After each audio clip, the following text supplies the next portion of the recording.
Good morning, y'all. So this is Sunday morning.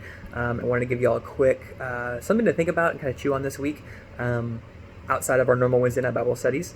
So I just wanted to share something that I've been thinking about a lot lately, and this is Proverbs 3:5-8. You got the rights to this.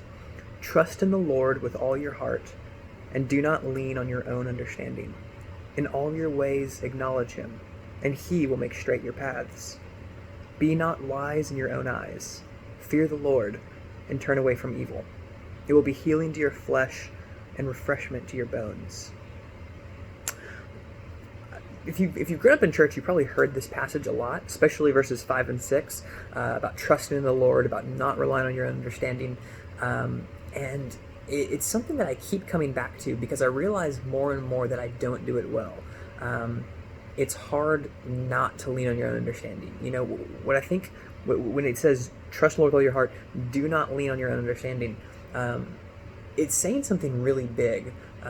It's telling us that we need to trust the Lord completely and trust him over our own understanding, which I think includes what our eyes can see, what our ears can hear, what our hearts feel, what our minds can imagine or perceive.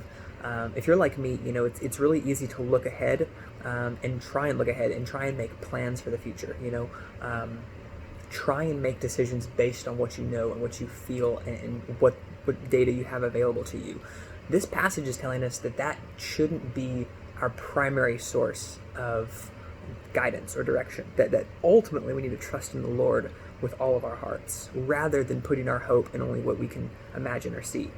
This doesn't mean we shouldn't use our minds. This doesn't mean we shouldn't look around us and perceive with our eyes or with our ears. This doesn't mean that our emotions are unhelpful. Our understanding is not a bad thing. I mean, God gave us our understanding. God gave us brains. He wants us to use them. He doesn't want us to be foolish, as we see throughout the rest of Proverbs.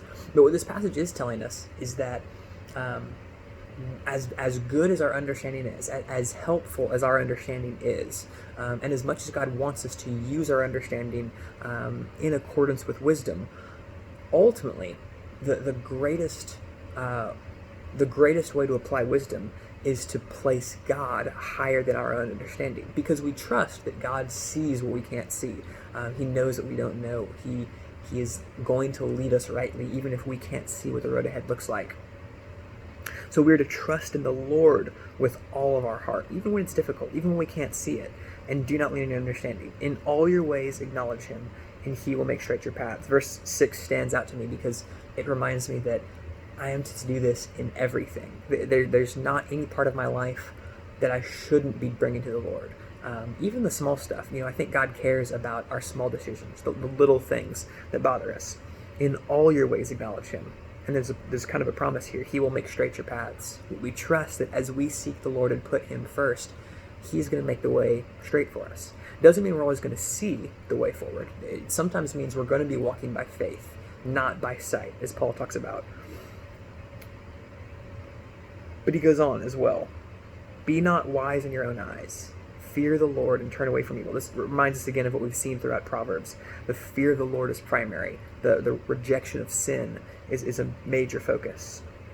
So I just want to encourage you guys with that. I don't do this well, but I'm trying to do this better, and I'm trying to remind myself to do this more and more and more, because the older we get and the more things we face and experience in this life, there's a lot of complicated things out there. There's a lot of complicated issues. There's a lot of voices out there telling us what's right and what's wrong. And it's going to be hard to discern what the right way is, especially if all we have is our own understanding. So rather than trusting our own understanding, which is going to be faulty, which is not going to get it right all the time, let's trust in the Lord with all of our hearts and not lean on our own understanding. In all our ways, let's acknowledge him and trust him to make straight our paths. Let's not be wise in our own eyes. In other words, not be arrogant in what we know, but rather let's fear the Lord and turn away from evil, for it will be healing to your flesh and refreshment to your bones. I want to encourage you guys this week. As always, if you have any questions, let me know. If not, I will see you guys soon.